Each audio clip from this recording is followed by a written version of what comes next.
onde observou inclusive a ocorrência de algumas irregularidades. Todavia, concluiu seu voto no sentido da aprovação das contas com ressalvas.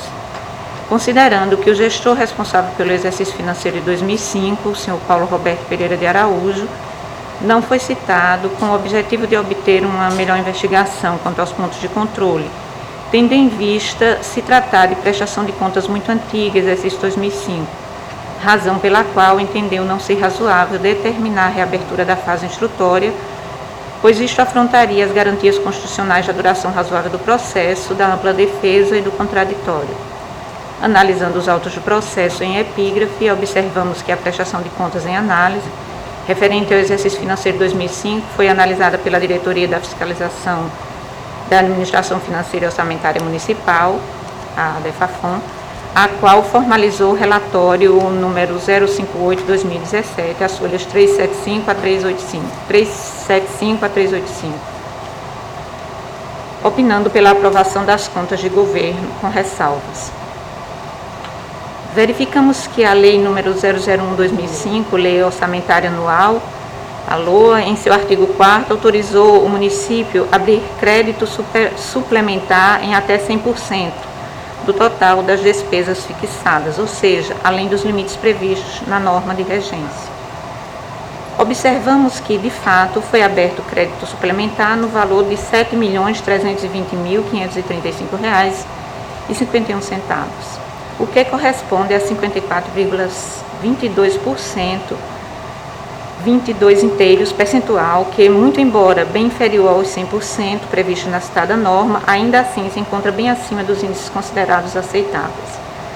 Verificamos ainda que o gestor não anexou a prestação de contas de 2005, nem encaminhou a este egrégio Tribunal de Contas, a LDO, a Lei de Diretrizes Orçamentárias, e o PPA, o Plano Plurianual das Diretrizes Orçamentárias, o que não se considera aceitável, dada a relevância de tais documentos. A análise do processo revela ainda que a receita orçada no total de R$ 13.500.000 e que a arrecadação em todo o exercício financeiro de 2005 foi no valor de R$ 15.468.096,97, havendo assim superávit orçamentário de R$ 1.968.096,97, um equivalente positivo igual a 12% e 72 inteiros. E ainda assim, o gestor deixou de atender os limites mínimos estabelecidos para as despesas com educação e saúde. Conquanto tenha se verificado a ocorrência de irregularidades, as quais, em tese, seriam capazes de ensejar a rejeição das contas ou a aprovação com ressalvas, revela-se forçoso perfilhar o mesmo entendimento definido pelo eminente relator, no sentido de que as contas devem ser aprovadas com ressalvas em razão do decurso de mais de 15 anos, não se justificando a essa altura a realização de diligências ou outras medidas. Destarte, proferimos voto no sentido de acompanhar o eminente relator. É com o processo. O relator originário gostaria de fazer alguma consideração, senhor presidente? Então, coloco em discussão o voto da conselheira Rosa, naturalmente com as observações ou não observação do conselheiro relator originário, conselheiro Rodrigo. Encerro a discussão, submeto à votação. Os conselheiros e conselheiras que estiverem de acordo permaneçam como estão. Senhor presidente. Por favor, conselheiro Anselmo. Como tenho feito em outros processos do mesmo naipe, tendo em vista as situações graves apresentadas e não tendo sido dado, havendo a possibilidade, o contraditório, o gestor, o meu voto é no sentido que a gente promova essa ação a fim de que possamos efetivamente julgar o processo conforme os normativos que regem a matéria. Bom, então, com a discordância do voto do conselheiro Anselmo, proclamo vencedor o voto originário do conselheiro Rodrigo, uma vez que não houve modificação da conselheira que pediu vista do processo. É isso mesmo, conselheiro? De forma que aprovado o voto do conselheiro Rodrigo. Com a palavra, Vossa Excelência, ainda, conselheiro.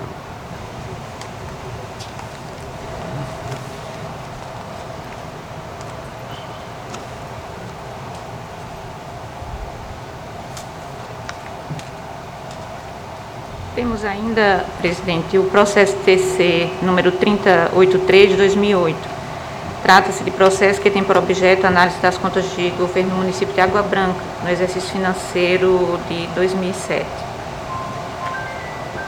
Na verdade, presidente, as nossas observações se deram no mesmo sentido de que nós acabamos de proferir no voto anterior.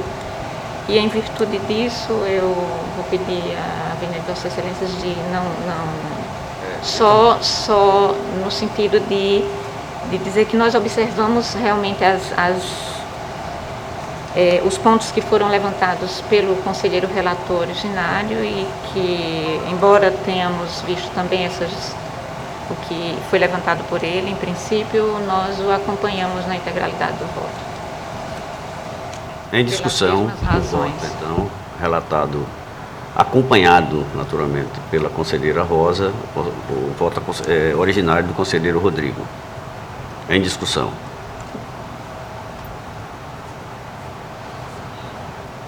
Encerro a discussão, submeto à votação. Os conselheiros e conselheiras que estiverem de acordo, permaneçam como estão. Conselheiro Anselmo, por favor. Da mesma forma que o processo anterior, parece-nos que esse é um pouco diferente, que o primeiro era aprovação com ressalvas, esse aqui parece-me que é aprovação direta, tendo em vista também algumas irregularidades apontadas no voto originário. Eu também discordo da medida, no sentido de que se faça, se oferte, né, a possibilidade do gestor atuar nos autos, porque os fatos aqui, ao meu sentir, eles poderiam ser sim objeto de reprovação das contas, senhor presidente. Portanto, mais uma vez, fica vencido a divergência do conselheiro Anselmo, aprovado o voto do relator originário. Continua Vossa Excelência com a palavra, conselheiro. Processo TC 7041 de 2017. Trata-se de recurso de revisão interposto pelo senhor João Miguel da Silva, já devidamente qualificado nos autos do processo em epígrafe, na condição de gestor do Fundo Municipal de Previdência dos Servidores de Novo Lino, no exercício de 2015, em que o requerente visa desconstituir multa contra si aplicada em razão do descumprimento do prazo legal para envio de cópia da segunda remessa do SICAP, relativo aos meses de março e abril de 2015, em descumprimento à Resolução Normativa número 002 de 2010, bem como a Instrução Normativa número 04 de 2011, que regulamentou a citada norma. Em razão do não envio da segunda remessa do SICAP no exercício 2015, foi instaurado o presente feito, tendo sido notificado o interessado por meio do ofício número 722 de 2017, Funcontas, folhas 8, a fim de que apresentasse querendo defesa no prazo de 5 dias, em observância aos princípios constitucionais do contraditório e ampla defesa. Registre-se que o referido ofício foi recebido pessoalmente pelo interessado, conforme se vê no aviso de recebimento de folhas 10, datado de 10/7 de 2017.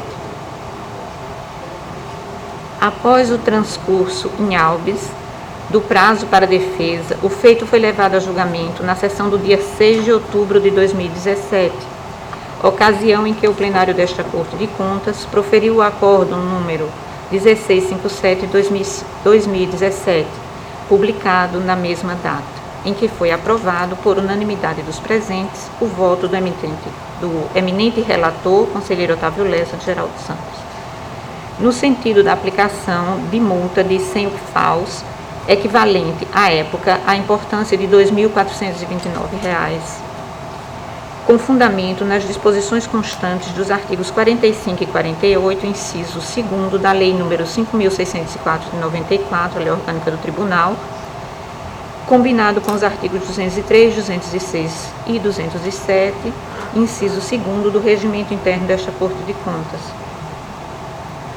Em 5/11/2020, foi promovida a notificação do interessado por meio do ofício 942 de 2020, Funcontas, a fim de que promovesse o pagamento da importância de R$ 2.697. Revela a multa que foi aplicada por força do artigo número 1657 de 2017, conforme se vê a folha 20.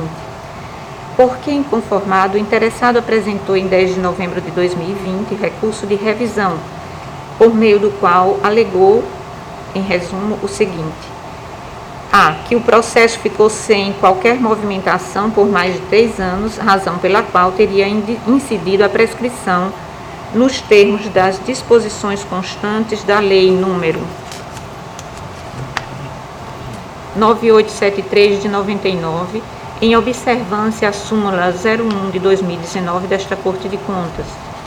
B. Que o valor da multa violaria os princípios da razoabilidade e da proporcionalidade, já que o montante é equivalente a 60% da remuneração do gestor. O feito foi remetido ao Ministério Público de Contas, que emitiu parecer da lavra do procurador Gustavo Santos, nas folhas 33 e 34, por meio do qual aduziu que iria se abster de se posicionar em razão da falta de interesse público no feito. O presente processo foi levado a julgamento na sessão plenária do dia 25/1/2022, ocasião em que o eminente relator apresentou proposta de voto no sentido de, com base no princípio da fungibilidade, conhecer do recurso e, no mérito, dar-lhe provimento para reconhecer a incidência da prescrição intercorrente, como consequente arquivamento do feito. Na mesma oportunidade, o julgamento foi suspenso em razão do pedido de vista desta conselheira. É o relatório no essencial. A palavra ao Ministério Público. Bem, o parecer que foi exarado nos autos, ele entende pela ausência de interesse público que justifique a atuação do Ministério Público nos processos oriundos do Funcontas. Então, esse é o parecer que consta dos autos, mas eu ressalvo aqui meu entendimento pessoal de que há sim interesse que justifica a manifestação do Ministério Público de Contas. No processo, todavia, não houve uma análise de mérito, ou das questões prejudiciais ou preliminares pelo Ministério Público de Contas. E então eu queria pedir uma vênia a Vossa Excelência para, após a leitura do voto, em havendo qualquer necessidade de manifestação, a gente retomar para fazer alguma colocação que se mostre necessária. Obrigada. A palavra à relatora. Do não conhecimento do recurso em razão da inadequação da via eleita, inaplicabilidade do princípio da fungibilidade em razão de se tratar de erro grosseiro. Como é ser disso, antes de enfrentar o mérito do recurso, incumbe ao relator promover a análise dos requisitos intrínsecos e extrínsecos de admissibilidade recursal, a fim de aferir se a peça recursal se encontra apta a ser conhecida. No que concerne ao requisito relativo à tempestividade, perfilhamos o mesmo entendimento definido pelo eminente relator, pois entendemos que o prazo para a interposição de qualquer recurso visando reformar acórdão, quando o interessado não está representado nos autos por advogados legalmente constituídos, somente se inicia após sua intimação por carta com aviso de recebimento, especialmente em hipóteses como a presente, em que é conhecido o endereço do recorrente. Por outro lado, pedimos vênia para divergir quanto à aplicação do princípio da fungibilidade no caso em apreço, isto porque, conforme existe a possibilidade de se receber um recurso no lugar de outro, a aplicação do referido princípio não deve ser feita de forma indiscriminada, de modo que deve observar determinados critérios, dentre os quais destacam-se a incorrência de preclusão temporal ou consumativa e a inexistência de erro grosseiro. Pois bem, não obstante o prazo do recurso aviado, o recurso de revisão, seja de 5 anos, e, portanto, muito superior aos 15 dias previstos para a interposição de recurso de reconsideração, o que, em tese, afastaria a ocorrência da preclusão temporal, ao nosso sentir. Não está atendido o requisito da inexistência de erro grosseiro, pois, como visto, se tratam de recursos distintos, com prazos muito diferentes e com hipótese de cabimento bem diferentes, pois, enquanto um pretende a reconsideração, leia-se a revisão de acórdão, ainda pendente de recurso, o outro pretende a verdadeira rescisão de decisão já transitada em julgado. De modo, resta evidente tratar-se do erro grosseiro que impede a aplicação do princípio da fungibilidade. Registre-se por oportuno que o posicionamento aqui defendido se encontra em perfeita consonância com a jurisprudência do Tribunal de Contas da União, conforme se vê nos precedentes a seguir colacionados. Embargos de declaração e recursos de reconsideração em tomada de conta especial. Erro injudicando. Aplicação indevida do princípio da fungibilidade recursal. Nulidade absoluta. Declaração ex officio de insubsistência ao acordo recorrido. Repetição de atos processuais, ciência aos responsáveis. O princípio da fungibilidade recursal só pode ser aplicado quando o recurso impróprio é interposto no prazo adequado, se for possível o provimento recursal e se houver dúvida objetiva, isto é, aquela decorrência de divergência doutrinária ou jurisprudencial acerca da espécie recursal adequada.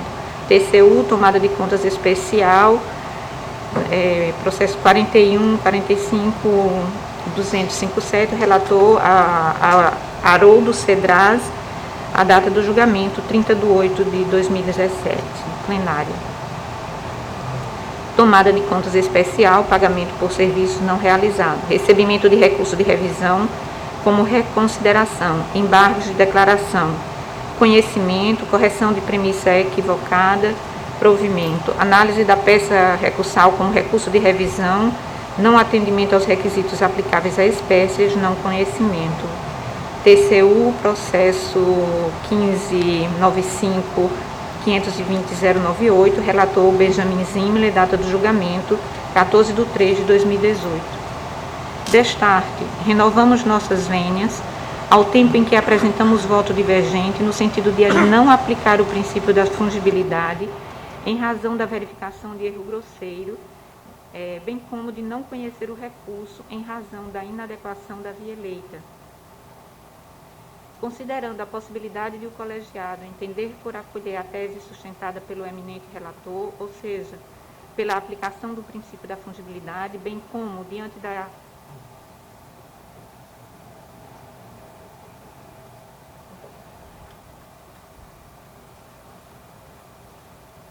em razão da verificação de erro grosseiro, bem como de não conhecer o recurso em razão da inadequação da via eleita.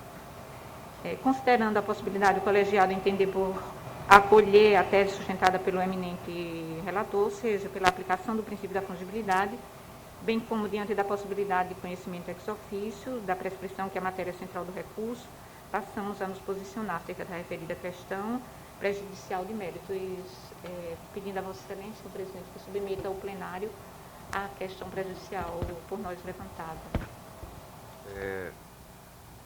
Não sei se nesse momento o Ministério Público gostaria de fazer alguma consideração, como pediu antes na... Eu gostaria de fazer uma colocação, né? A gente entende as razões do voto divergente, mas eu me sinto na obrigação de registrar, assim, que eu entendo de uma forma diversa, principalmente porque nos processos do Tribunal de Contas não se exige a representação por advogado. Então, você exigir uma técnica processual de um gestor, você exigir uma técnica processual de alguém que não tem uma formação jurídica, eu acho que é um ônus exacerbado para o gestor, né, que se dirige ao Tribunal de Contas, principalmente quando ele vem alegar uma matéria que pode ser reconhecida de ofício, uma matéria de ordem pública.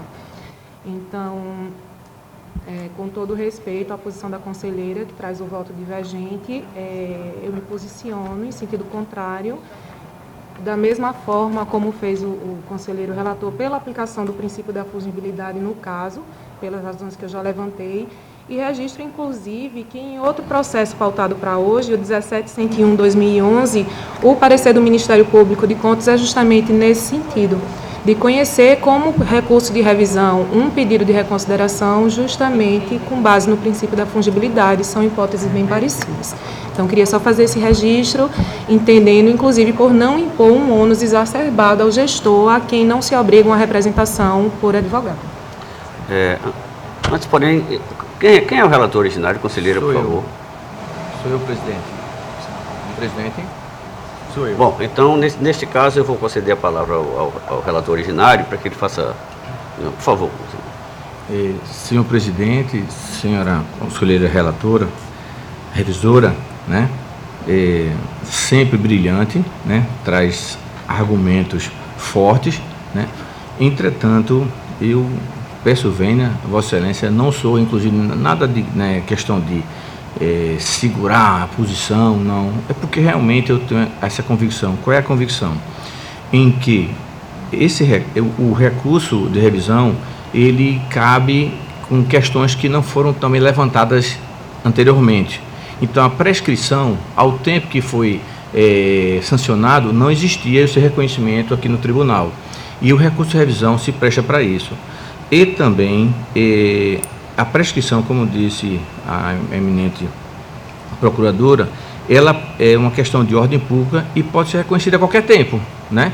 Então, ainda que, penso assim, apenas que esse recurso, inclusive, não alegasse a prescrição, se, né, o magistrado e a corte assim o percebesse, poderiam sim reconhecê-lo. Por esses motivos que peço vênia mais uma vez, né, a conselheira eminente, sempre brilhante, mas discordar disso, viu? Por isso mantenho. Nós estamos então discutindo uma questão preliminar, que é a questão da fungibilidade, não é isso? Então, o conselheiro relator originário mantém a questão da fungibilidade e Vossa Excelência então pede para que nós discutamos aqui se acatamos a fungibilidade ou não, nesse sentido preliminar. Portanto, eu gostaria então de colher os votos pela ordem nesta questão da fungibilidade. Como é que se posiciona? A conselheira não está, o conselheiro Anselmo Brito. Senhor presidente, senhora conselheira, eu entendo que o recurso de revisão, ele tendo aquele prazo largo. Não. Conselheiro, é só para poder falar um pouco mais alto, por conta da máscara, não está dando para ouvir bem. Estão me ouvindo melhor? Melhorou. Retomando, senhor presidente, senhor relator, senhora relatora, com relação ao recurso de revisão, tendo aquele prazo largo para que o tribunal possa rever suas posições, desde que provocado, tendo em vista que eu também entendo que não se trata de recurso de ofício, tendo em vista que seria, às vezes, o tribunal até uma situação assim diferenciada, ver um equívoco e não se manifestar sobre ele. Então, Excelência, quanto à questão da fungibilidade, eu entendo que, pela situação, que poderia sim se encaixar dentro daquelas possibilidades do tribunal atuar a respeito, mesmo que o gestor não tenha alegado especificamente aquilo, como já algumas vezes passado aqui no pleno, e mesmo tendo às vezes aquela impressão ou aquela pecha dada de recurso, né, de ofício, que não, o julgador não seria, né, o competente para apreciar aquela questão ali fática, que descamba para a parte evidentemente processual. Eu acredito que poderia sim acontecer a subsunção dessa situação dentro daquelas possibilidades que o recurso de revisão visa corrigir, senhor presidente. Muito obrigado. Como é que se posiciona, como é que entende, conselheiro, por favor? Senhor presidente, primeiro eu vejo que a discussão ela é muito importante para o tribunal, até mesmo porque a gente define algo que está em transição na dogmática do controle externo, né? A gente vem adotando há um bom tempo, e a doutrina clássica fala que os processos do Tribunal de Contas são processos administrativos, e eu divijo dessa doutrina clássica diante do surgimento de literatura e cada vez mais forte no sentido de que o processo de controle externo não se confunde com o processo meramente administrativo. Ressalto também, presidente, que eu me recordo que participei em 2017, salvo engano, ou 2016, do primeiro fórum de processualística aplicada aos tribunais de contas, processo civil aplicado aos tribunais de contas, e naquele evento, por força inclusive do artigo 15 do novo Código de Processo Civil, havia uma tendência muito grande de se aproximar cada vez mais a esfera controladora da esfera judicial, né? E inclusive foi emitido um enunciado ao final do evento, na Carta de Palmas, em que ficou consignado que os processos de controle externo não se confundem com processos administrativos, né? Ele possui características próprias, características que o incluem no sistema constitucional acusatório, em que, em razão da necessidade de segregação de funções entre aquele que julga, aquele que instrui e realiza a auditoria, o julgador deveria manter a sua neutralidade, sob pena de se viciar e termos um processo não acusatório, mas um sistema inquisitivo no Tribunal de Contas. E essa discussão ela traz à tona todos esses temas que estão em transformação no mundo jurídico na atualidade, né? O tema da nova configuração do controle externo. E sob essa perspectiva, presidente, eu concordo com o voto trazido pela conselheira Rosa, de que o Tribunal de Contas, ou melhor dizendo, o julgador de contas, não possui legitimidade para revisitar ex officio uma matéria que já foi decidida, ainda que a matéria seja de ordem pública, né? Esse é um entendimento que eu tenho, e existe literatura já farta nesse sentido também, sob pena de a gente mitigar o princípio da neutralidade do julgador, né? Então, aqui nós estamos diante de uma situação que, en passant, está relacionado à revisibilidade ex officio, mas também está relacionado principalmente à capacidade, ou melhor, à legitimidade quanto à aplicação do princípio da fungibilidade recursal. E em razão exatamente da ausência de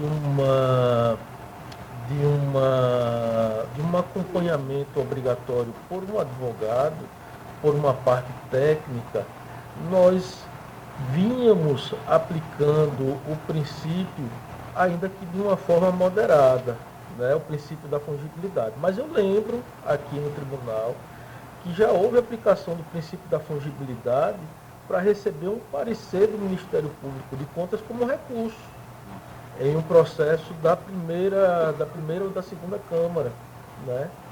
Que eu acho também um exagero e uma confusão entre o que é matéria de ordem pública e pode ser revisitado ex officio, né? E aquilo que pode ser revisitado em razão da provocação da parte que se sente prejudicada. De modo que, nesse caso específico, e diante de todas as considerações que eu fiz, louvando o voto da conselheira, eu acho que é muito importante para provocar uma discussão sobre algo que é muito importante para a definição das características e dos limites da atuação também do julgador, porque isso nos fortalece, isso nos deixa cada vez mais conforme a Constituição Federal, né? Mas com relação ao princípio da fungibilidade, eu vou só discordar com a devida vênia de Sua Excelência, em razão dos argumentos trazidos pelo relator, de que, por não estar acompanhado de uma parte, de um advogado habilitado nos autos, eu mitigaria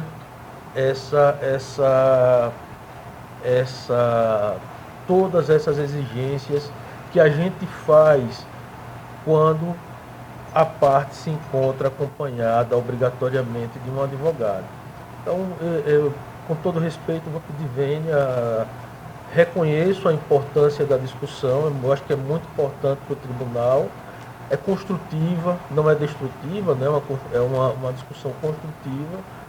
A senhora está de parabéns pelo voto e vai provocar inúmeras reflexões, pelo menos para mim, nas próximas decisões, mas vou pedir vênia para acompanhar o voto do relator originário. Conselheira Maria Creide gostaria de se posicionar? Não, o Ministério Público pediu então uma parte. Não, eu peço, só por ser uma questão de ordem, assim, essa interferência, né? Peço até licença e desculpa, mas a questão do reconhecimento de ofício, ele foi levantado só mais como um argumento complementar, conselheiro Rodrigo, porque nesse caso a ocorrência da prescrição é a matéria de mérito do recurso. Do mérito não, né? É uma prejudicial de mérito do recurso. E então, nesse caso, quando eu falei que, ainda mais por ser uma matéria que poderia ser reconhecida de ofício, como um argumento complementar, mas que, no caso, não é objeto da discussão do processo em específico, porque aqui, em série de admissibilidade, seria só a questão da fungibilidade, realmente, como Vossa Excelência colocou posteriormente. Conselheira Maria Creide gostaria de se posicionar? Presidente, como eu também tenho aqui um processo que é idêntico a essa situação, e como já foi posto por todos os conselheiros, eu também tenho um atendimento do conselheiro relator, já com todas as linhas da conselheira Rosa, eu acompanho o entendimento do conselheiro Alberto. Portanto, eu peço vênia também para não me posicionar, porque já tem um quórum expressivo funcionando. Supera-se essa questão da fungibilidade e Vossa Excelência então pode ingressar no mérito, se assim o desejar. A questão relativa à aplicação da prescrição em processos que tramitam nos tribunais de contas é bastante tortuosa, diante da inexistência de um instrumento normativo específico que trate da questão. Tal circunstância, inclusive, contribuiu definitivamente para que os tribunais de contas do país passassem a dispor de formas diferentes sobre este tema. O Tribunal de Contas da União, por exemplo, consolidou o entendimento no sentido da aplicação do prazo prescricional de 10 anos, conforme previsão contida no artigo 205 do Código Civil, contados da data da ocorrência da irregularidade, admitindo-se uma única hipótese de interrupção, consubstanciada no ato que determinar a citação do gestor, vide acordo número 1441 de 2016 do TCU.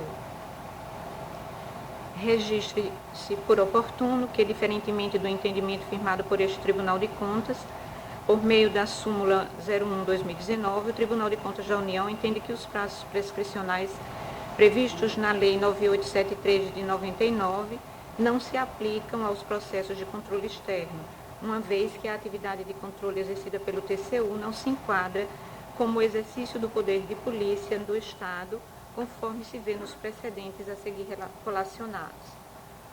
Os processos de controle externo não se sujeitam à prescrição intercorrente do artigo 1º, parágrafo 1º, da Lei 9873 de 99, uma vez que a atividade de controle exercida pelo TCU não se enquadra como exercício do poder de polícia do Estado. Acórdão 1469/2019, plenário 851/2017, plenário relator Haroldo Cedrais. Não se aplicam os processos de controle externo, os casos prescricionais previstos em normas que regulam a ação punitiva movida pela Administração Pública Federal, no exercício do poder de polícia, Lei 9873 de 99, ou que disciplinam a cobrança de dívidas passivas da União, dos Estados e dos municípios, Decreto 20.910 de 1932.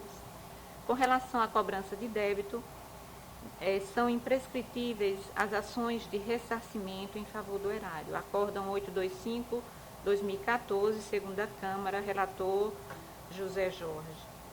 Embargos de declaração.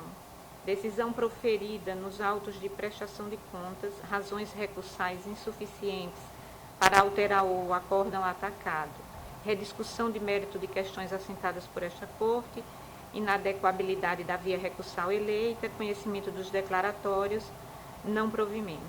1. Não se aplica a prescrição intercorrente estabelecida na Lei 9783 de 99 nos processos do TCU, uma vez que a atividade de controle externo exercida pelo Tribunal nos termos do artigo 71 da Constituição Federal difere da atividade de polícia administrativa desempenhada pelo Estado.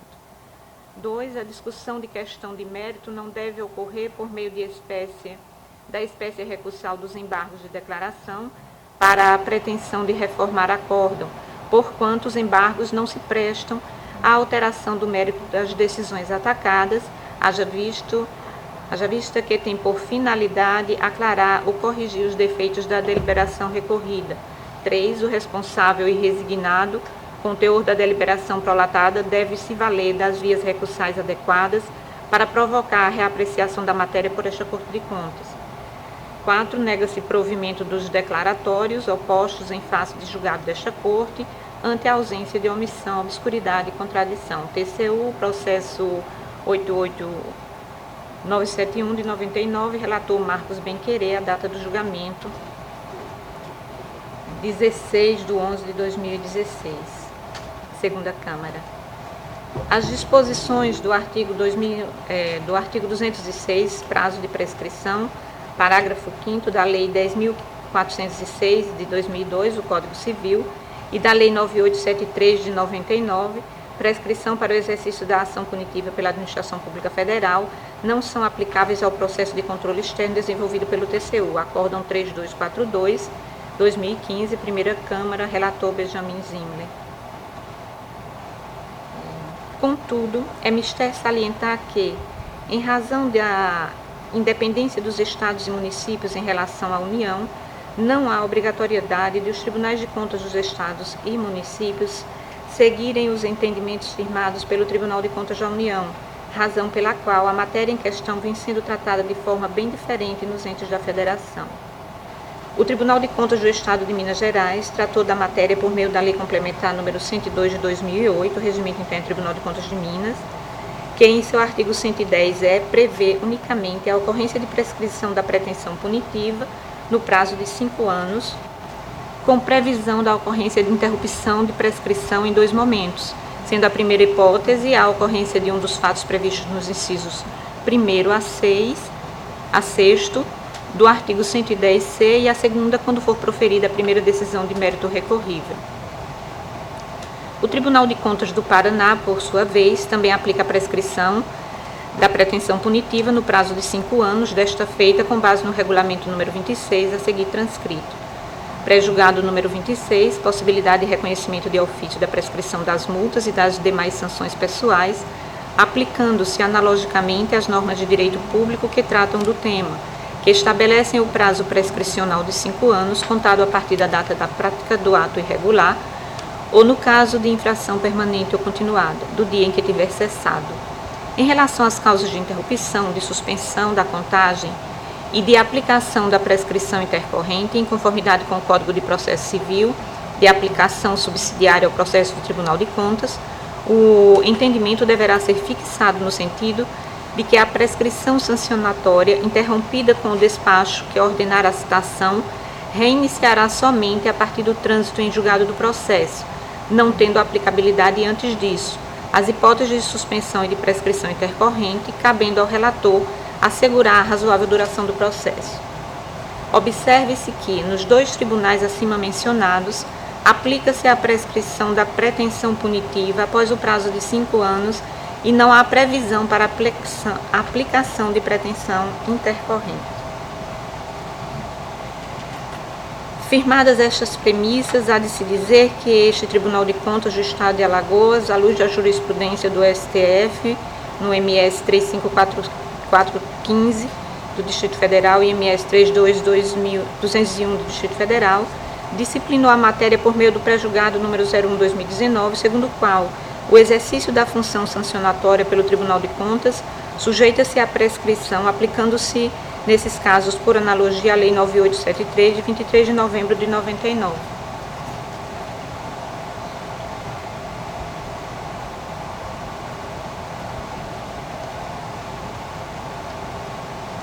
A partir da edição da súmula 01 de 2019, a verificação da incidência da prescrição em cada caso concreto deverá observar a moldura jurídica prevista na Lei 9873 de 99. Avulte-se que a aplicação por analogia da citada norma deve ser feita em estrita consonância com as disposições ali contidas, mediante interpretação lógico-sistemática, pois qualquer inovação fora dos contornos do texto normativo ali contido implicará em invasão pelo aplicador do direito na seara do legislador, o que é vedado por força do princípio da separação dos poderes esculpido no artigo 2º da Constituição Federal de 88. Para a devida interpretação do texto normativo, a Lei 9873 de 94, em questão, revela-se imperiosa a leitura do disposto nos artigos 1º e 2º, abaixo transcrito in verbis. Artigo 1º. Prescreve em 5 anos a ação punitiva da Administração Pública Federal, direta e indireta, no exercício do poder de polícia, objetivando apurar a infração à legislação em vigor, contados da data da prática do ato, ou no caso de infração permanente ou continuada, do dia em que tiver cessado. Parágrafo 1º.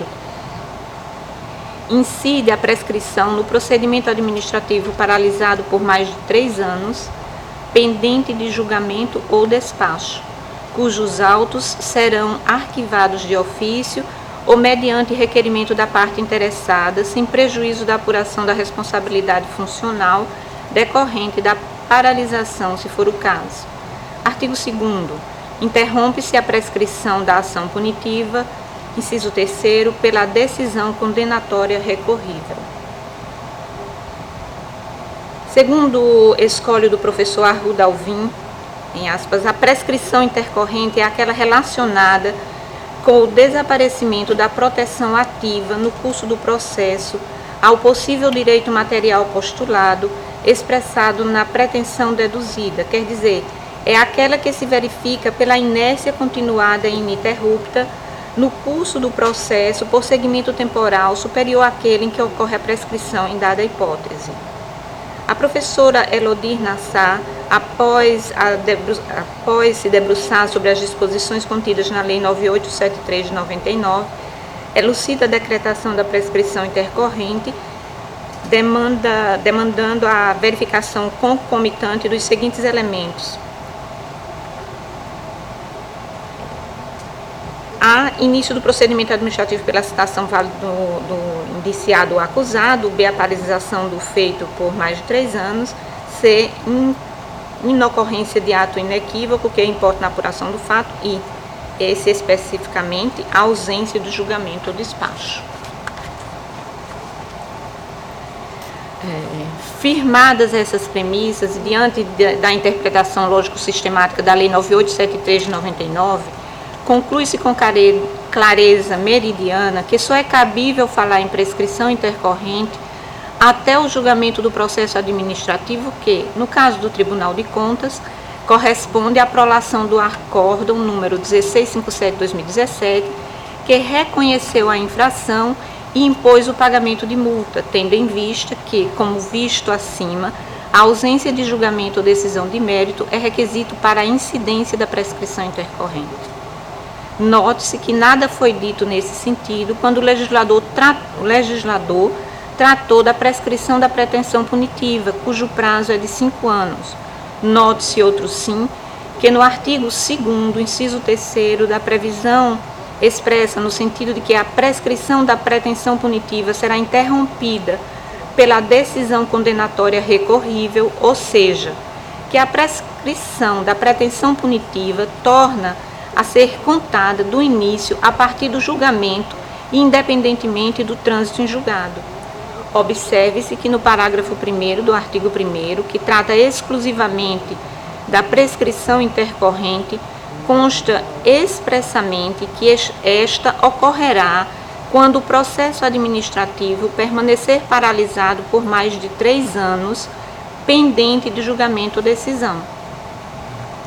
Registre-se por oportuno que nada falou o legislador sobre trânsito em julgado da decisão, mas sim de processo pendente de julgamento, de modo que não poderá o aplicador do direito entender que o processo permanecerá pendente de julgamento enquanto não houver o trânsito em julgado, como fez o eminente relator, sob pena de estar invadindo a competência constitucional do Poder Legislativo. Ademais, não há que se confundir processo pendente de julgamento com processo já julgado em que ainda não se operou a coisa julgada material, uma vez que é condição lógica e indispensável do trânsito em julgado a existência de um julgamento prévio, fato que jamais poderá existir em processo que ainda não foi julgado. Destarte, revela-se forçoso concluir que não há supedâneo jurídico para a aplicação da prescrição intercorrente após o julgamento do feito por qualquer dos órgãos deste egrégio Tribunal de Contas do Estado de Alagoas. Demais disso, ainda que fosse possível a aplicação da prescrição intercorrente no caso em Testilha, uma análise mais acurada do feito revela que não houve a alegada paralisação do feito pelo prazo de 3 anos, considerando que o julgamento ocorreu no dia 5 de outubro de 2017, com publicação no dia seguinte, e o ofício número 942 de 2020 do FUNCONTAS, com o encaminhamento dos boletos para pagamento da multa imputada, foi expedido no dia 14 de setembro de 2020, ou seja, antes da implementação do prazo legal da prescrição. Por todo o acima exposto, pedimos vênia ao eminente relator e apresentamos voto divergente no sentido do afastamento da incidência da prescrição intercorrente, no caso em apreço. Por fim, considerando a possibilidade do colegiado entender pelo conhecimento do recurso interposto no caso em tela, bem como que o interessado recorrente também trouxe no seu recurso a tese de que a multa imposta estaria em desacordo com os princípios da razoabilidade e da proporcionalidade, passamos a enfrentar tal argumento a fim de demonstrar que melhor sorte não assiste o recorrente. Consoante escolha do professor Humberto Ávila, não são princípios, mas sim postulados normativos aplicados que servem de ferramenta para o aplicador do direito realizar a tarefa de harmonização de princípios em eventual conflito pelo método da ponderação. Partindo dessa premissa, não há justificativa para o acolhimento da pretensão do recorrente de redução do valor da multa que lhe foi aplicada, mesmo porque o valor fixado, para além de encontrar baliza em norma jurídica escrita, no sentir desta conselheira, não ofende aos postulados normativos da razoabilidade e da proporcionalidade, ao contrário, está em consonância com a jurisprudência desta Corte. Assim sendo, da análise levada a efeito nos autos do processo TC 7041/2017, que trata do recurso de revisão interposto pelo senhor João Miguel da Silva, gestor do Fundo Municipal de Previdência dos Servidores de Novo Lino, no exercício financeiro de 2015, com o fito de reformar o acordo número 1657 de 2017, apresento voto para que o Pleno desta Egrégia Corte de Contas, no uso de suas atribuições constitucionais, legais e regimentais, decida: 1. Não conhecer do recurso de revisão interposto diante da inadequação da via eleita. 2. Na hipótese de entender o colegiado por conhecer o recurso aplicando o princípio da fungibilidade, que no mérito seja negado provimento ao recurso, mantendo-se incólume o acórdão 1657 de 2017. E 3. Notificar o gestor responsável para conhecimento da decisão. publicar a presente decisão de diário oficial eletrônico deste tribunal, em atendimento aos dispostos nos artigos 3º, 4º e 5º da Lei Estadual 7300/2011.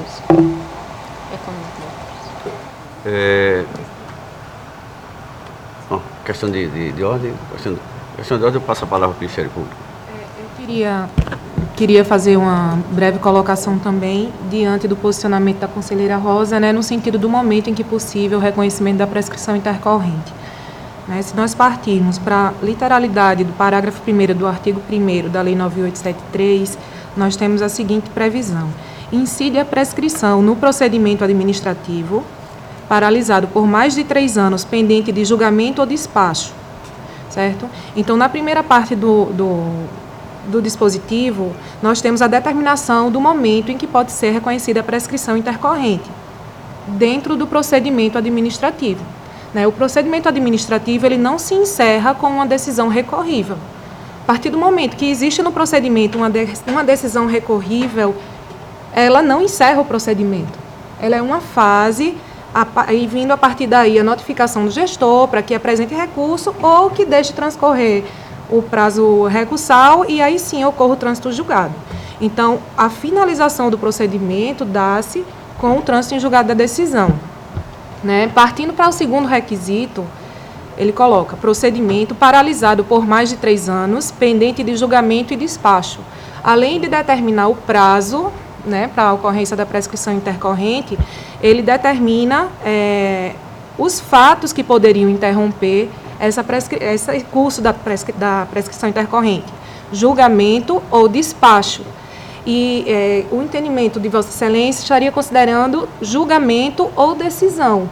A partir do momento que ocorre uma decisão, o procedimento está paralisado, pendente de um despacho de notificação, de uma realização de notificação. Então, eu não entendo que a partir da decisão recorrível se tenha encerrado o procedimento, ou ainda que pelo fato de ter havido uma decisão no processo, a prescrição intercorrente não possa mais acontecer. Até porque se a gente tiver, durante o curso do processo, questões cautelares, por exemplo, que sejam decididas antes do julgamento de mérito, nós teríamos um julgamento. Não seria um julgamento definitivo, mas nós teríamos uma decisão em sede cautelar.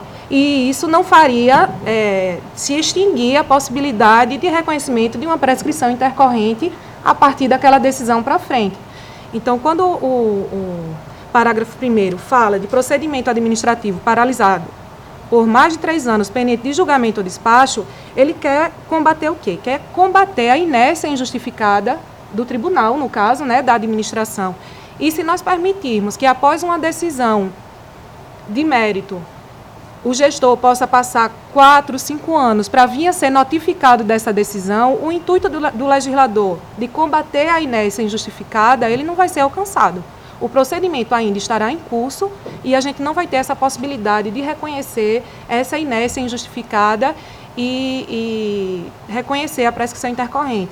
Então, eu queria só, ainda que no processo não tenha havido manifestação sobre as questões levantadas pelo recorrente, até os marcos temporais eu nem tenho aqui com precisão, mas essa questão ampla da possibilidade de quer reconhecer a prescrição intercorrente em que momento processual, antes ou depois da decisão do julgamento pelo pleno, eu me sinto na obrigação de expor meu entendimento, Ele não está no processo, mas como a gente tem aqui a manifestação oral e diante do que foi posto por Vossa Excelência, eu peço venha para discordar desse entendimento diante da interpretação literal do parágrafo 1º do artigo 1º da 9873 de 99.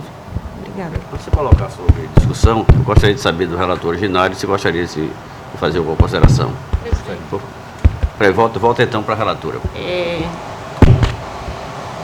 Da mesma forma, pedindo vênia a eminente representante do Ministério Público de Contas, nós entendemos que quando o legislador coloca, no parágrafo 1º, que incide a prescrição no procedimento administrativo paralisado por mais de 3 anos, pendente de julgamento ou despacho, a nossa leitura é no sentido de que, se o legislador entendesse que o julgamento só se daria, ou que o processo só teria sido tido como julgado após o trânsito em julgado, ele não deixaria, eu entendo que a nossa leitura é no sentido de que a lei não tem palavras, como já dito por alguém que tem um conhecimento mais vasto do que o meu, de que a lei não possui palavras inúteis.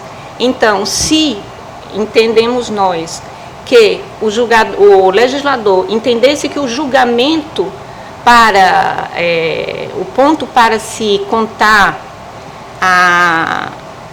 o marco para se contar a prescrição intercorrente careceria do julgamento transitado em julgado, assim ele teria posto na letra da lei. Então, a nossa leitura observa que o julgador se limitou a colocar pendente de julgamento ou despacho. E foi valendo-nos deste entendimento que chegamos ao nosso voto. Era isso. Com a vênia da... Muito obrigado, conselheiro. Conselheiro relator, por favor. Conselheira Rosa, realmente esse ponto, para mim, inclusive, ele é mais acalorado, né? Ele realmente depende muito da interpretação, da visão, né? De uma série de coisas. E por que eu pendi, então, para reconhecer nesse ponto? Porque, digamos assim, desde que eu fui estudar, né, para a parte de concurso público, a minha primeira investidura na área tributária. E aí você tem lá no CTN, resumidamente, em dúvida para o contribuinte.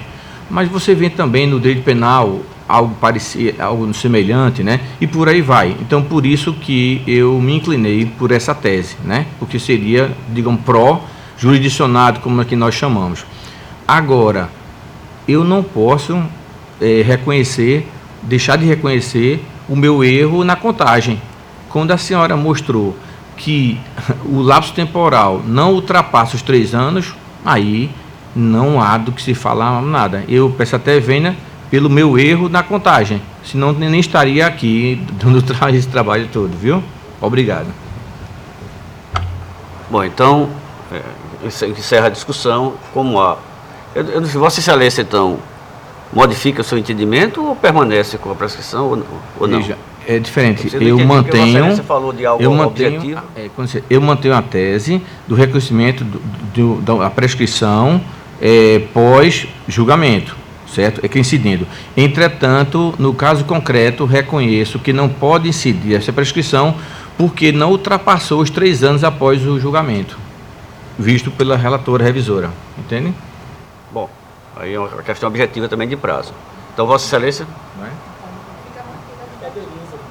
Fica licença, presidente. Em relação à possibilidade de reconhecimento da prescrição intercorrente após o julgamento e antes do trânsito em julgado, o conselheiro relator originário mantém o posicionamento da possibilidade. Sim.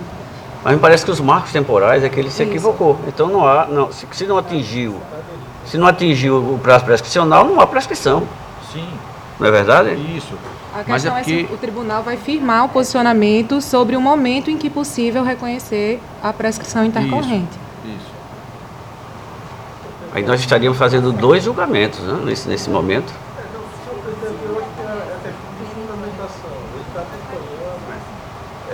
Porque a conselheira Rosa, ela trouxe um fundamento que não está sendo acolhido, a fundamento jurídico, quanto à impossibilidade de incidência da prescrição trienal após o julgamento do processo, né? O conselheiro Alberto ele não está acatando, mas no mérito recursal, com base na segunda fundamentação trazida pela conselheira Rosa, que foi a fundamentação dos marcos temporais, ele acaba acatando, acolhendo o voto da conselheira Rosa, né? E na oportunidade, senhor presidente, eu lembro, me parece que eu antecipei meu voto acompanhando o conselheiro Alberto, né? Por entender que não se tratava de prescrição da pretensão executória, porque havia um lapso temporal, de acordo com o relatório trazido pelo conselheiro Alberto, um lapso temporal superior a 3 anos entre a publicação e a efetiva notificação do gestor, né? Todavia, em face dessa nova informação, eu destaco o artigo 2º, inciso 1º da lei mencionada, 9.873, que fala que a pretensão punitiva, ela se interrompe também com a notificação, não só pendente de despacho ou de julgamento. Então, eu adiro ao voto da conselheira Rosa, apenas fazendo a menção de que, quanto à matéria jurídica relacionada à incidência da prescrição trienal após o julgamento, essa é uma matéria polêmica ainda nessa corte, que pode ser discutida mais a fundo posteriormente. Continua então a discussão. Só por uma questão processual mesmo, né? Eu entendo, no caso, que são questões sucessivas. Né? Primeiramente, a gente deve definir se o tribunal entende que a prescrição intercorrente pode ser reconhecida após o julgamento pendente de notificação de recurso. Porque se o tribunal entender que não é possível reconhecer a prescrição após o julgamento, ainda que pendente de notificação do gestor, os marcos temporais eles nem vão ser analisados, porque já vai ser vista uma impossibilidade de adentrar no mérito do recurso. Né? Então, eu entendo que processualmente são questões sucessivas. Primeiro deve ser colocado em julgamento a possibilidade de reconhecimento, até porque existem votos divergentes. Né? A conselheira Rosa entendendo no sentido de que não pode ser reconhecido após o julgamento, e o conselheiro relator entendendo que pode ser reconhecido após o julgamento até o trânsito em julgado. Então, essa eu acredito que seja uma questão primeira, que deve ser colocada em julgamento. Faço meu posicionamento sobre só uma questão técnica processual, e sendo ultrapassado esse primeiro momento e em prevalecendo o entendimento de que é possível reconhecer a prescrição intercorrente após o julgamento, aí sim adentrar na análise dos marcos temporais de caso concreto. Eu concordo com isso aí. Então, nós temos duas situações efetivas a ser enfrentadas. A primeira é se nós vamos reconhecer, vamos identificar as questões dos marcos temporais. E depois verificar se o caso específico atende a esses marcos, se ele está dentro do... Mas como continua ainda em discussão, para esclarecimento de todas as dúvidas, eu passo a palavra à relatora que pediu a palavra para nós avançarmos. Por favor, conselheira. Presidente, e essa questão que está sendo levantada pela doutora Estela, para nós ela é bastante importante para o nosso gabinete, porque nós temos mais 3 processos com os mesmos contornos e, na verdade, são 5 que nós temos nesse mesmo sentido. E após o tribunal entender que, embora nós mantenhamos o nosso posicionamento, nosso pensamento de que há sim uma decisão do tribunal, um julgamento, na hora que ele examina o mérito do processo, embora não seja uma decisão terminativa, uma decisão com trânsito em julgado, mas a partir do momento que o tribunal traz o processo a pleno, que ele é votado, que ele é deliberado, se aprecia o mérito deste processo, entendo como o tribunal julgou efetivamente o processo, e mantenho o meu posicionamento de entender que o legislador colocaria o trânsito em julgado como na letra da lei e não apenas o julgamento ou o despacho. Enfim, eu mantenho o meu pensamento, o meu posicionamento, mas para nós é importantíssimo que isso fique definido por conta justamente desses outros 5 processos que, embora nós mantenhamos o nosso entendimento, traremos da forma nosso posicionamento, não vamos estar a brigar, vamos falar nesses termos, com um entendimento já consolidado, embora registremos que mantenhamos tenhamos o nosso, mas acompanhamos o entendimento majoritário da Corte. Era isso, presidente. Muito obrigada. Conselheira Anselmo, por favor. Senhor presidente, tendo em vista que o voto da conselheira Rosa fez-me lembrar de algumas ressalvas que há algum tempo eu, de forma isolada, né, nos processos em que vem aqui o pleno, várias ressalvas, 14, 15, 16, a respeito da utilização ou do que seria a questão da decadência, prescrição, tendo em vista também uma visão trazida pela conselheira assim, um pouco diferenciada daquilo que nós estávamos acostumados, senhor presidente. Eu gostaria de, para formar a minha convicção, solicitar a vista desse processo da conselheira e dos outros que são semelhantes, se estão para hoje, que Vossa Excelência... então, só esse. Então, eu pediria a vista para que eu forme minha convicção a respeito, porque, de fato, fez-me lembrar exatamente as questões da própria legislação que trata do poder de polícia, fazendo do tribunal uma espécie de órgão de fiscalização menor, que vai fiscalizar o particular. E nós não fiscalizamos particular. Se fiscalizamos, é um particular qualificado, é um gestor público. Então, a própria lei, por si só, parece ter um objeto de aplicação diferenciada. E por mais que se busque um parâmetro, parece que esse parâmetro ele esbarra numa impossibilidade legal de se aplicar os referidos institutos. Dentre outras ressalvas que está aí fartamente publicada nos meus votos, na maior parte vencidos, mas que me trouxe essa lembrança e por isso eu queria formar minha convicção, inclusive com relação ao início, ao tempo, para que se aplique ou não e nós aí nos curvemos a súmula aí que o Tribunal de Contas aprovou, que ainda há uma forte discussão nos tribunais a respeito, inclusive principalmente quanto à questão de reconhecer-se ou não somente quando da execução. Obrigado. Bom, então solicitado vista da matéria no mérito da discussão, porque me parece que a questão da fungibilidade já foi superada anteriormente. Pela questão da fungibilidade, da possibilidade. Já está superado. Então isso já fica um marco para que nós não tenhamos nenhuma discussão mais sobre essa questão que já foi votada no pleno desta Corte. De forma que, no mérito da situação temporal, pede vista o conselheiro Anselmo. Vossa Excelência continua com a palavra, conselheiro. Desta forma, a minha pauta se exaure, presidente. Muito obrigada. Pela ordem para relatar, a conselheira Maria Cleide. Senhor presidente, senhoras conselheiras, senhores conselheiros, membro do Ministério Público que oficia nesta Corte, eu tenho para relatar processo, apenas um processo, presidente, é o processo de número 1701 de 2011. Esse processo os autos tratam de sanção aplicada ao senhor Remy Vasconcelos. Ia baixar um pouquinho, meu som está muito alto.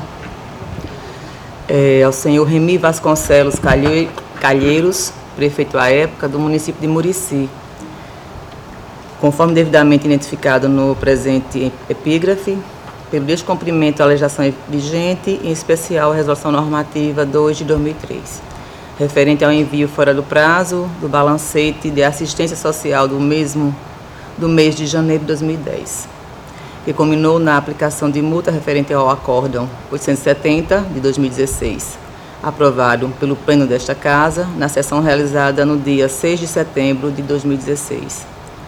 Por intermédio do processo TC de número 8537 de 2019, o prefeito apresentou pedido de reconsideração ao acórdão acima mencionado, alegando, em síntese, que enviou a documentação por via física, havendo equívoco formal, sem exercício de má-fé.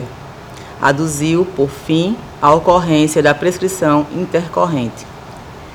O presente processo aportou no meu gabinete por sorteio de redistribuição, ocorrido em sessão plenária do dia 1º de dezembro de 2020, conforme se depreende no despacho do gabinete da presidência, datado em 3 de dezembro de 2020.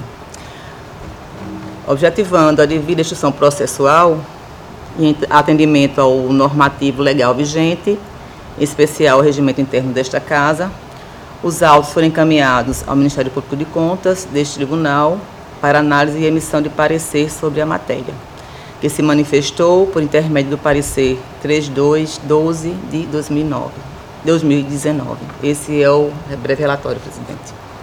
Com a palavra, a procuradora-chefe, doutora Estela. Esse é o processo que eu referi na discussão anterior em relação à fungibilidade.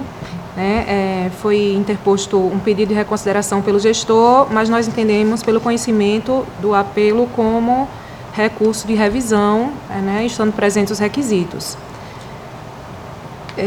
Nas alegações recursais, o gestor alega a ocorrência de prescrição intercorrente, e foi verificada a paralisação do processo entre novembro de 2011 e abril de 2015, pelo que nós entendemos que assiste razão ao recorrente.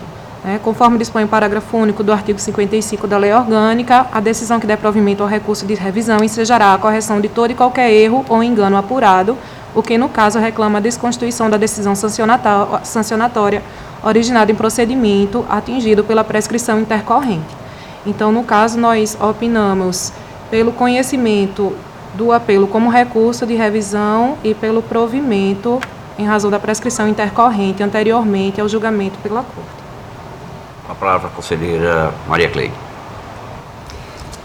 De início, observa-se que a interposição do recurso de reconsideração se deu após o trânsito em julgado do acórdão de número 870 de 2016, o que não é cabível na hipótese. Trata-se, na verdade, de recurso de revisão, conforme disposição expressa no artigo 55 da Lei Orgânica deste Tribunal. E não irei ler. Entretanto, considerando-se preenchidos os requisitos de admissibilidade, sobretudo legitimidade e tempestividade, e a possibilidade de aplicação do princípio da fungibilidade recursal ao presente caso, admite-se referido recurso de reconsideração como sendo recurso de revisão. Destaco o princípio da segurança jurídica, bem como a edição por este tribunal da súmula de número 1 na configuração da prescrição. Registre-se que os presentes autos não tratam de prejuízo ao erário, mas de imputação de débito ao gestor, decorrente de aplicação de multa promovida por esta Corte de Contas, embasada nos normativos legais citados, em especial a Lei Orgânica e Regimento Interno desta Casa, haja visto o descumprimento das obrigações, infringindo o disposto da Instrução Normativa número 2 de 2010. Ante exposto, no uso das minhas atribuições legais e regimentais, decido, primeiro, reconhecer do presente pedido de reconsideração como sendo recurso de revisão, uma vez preenchidos os requisitos para admissibilidade do pleito em observância ao princípio da fungibilidade recursal.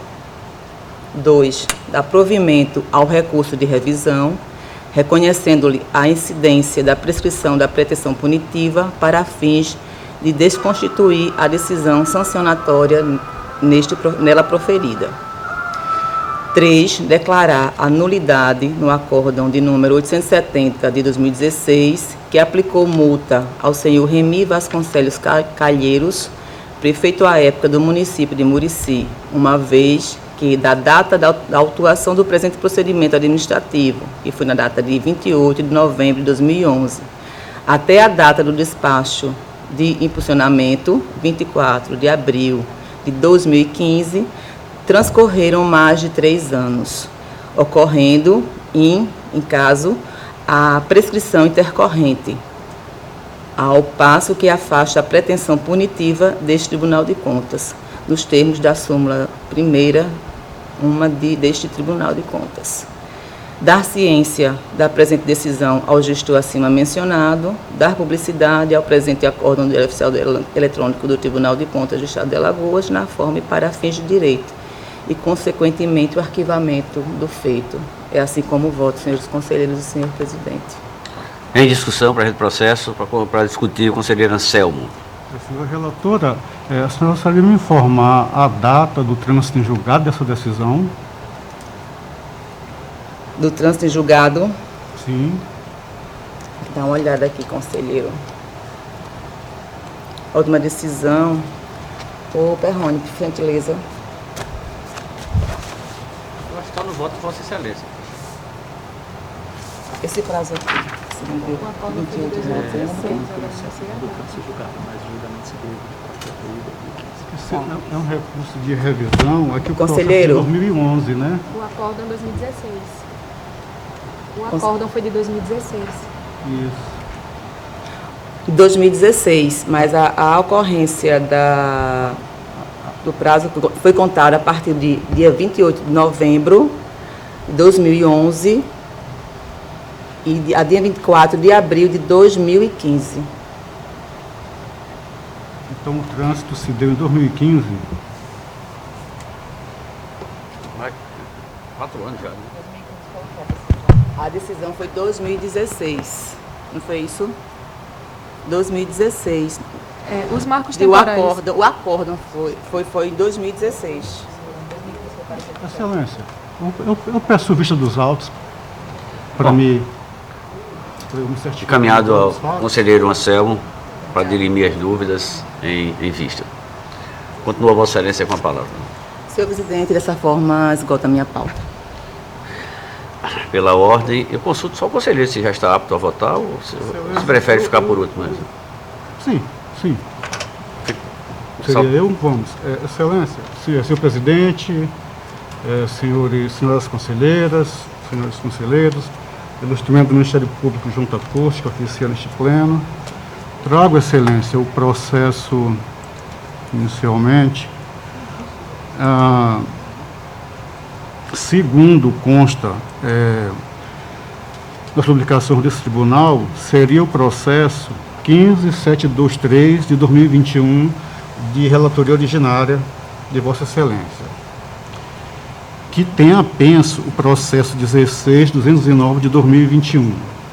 Excelência, como foi declinado por mim quando do pedido de vista, o processo 15723 de 2021, eu aqui apenas faria explicação e traria o meu entendimento. Se Vossa Excelência entendessem que eu faço a leitura do voto, que é um pouco extenso, não tem problema, eu poderia fazê-lo.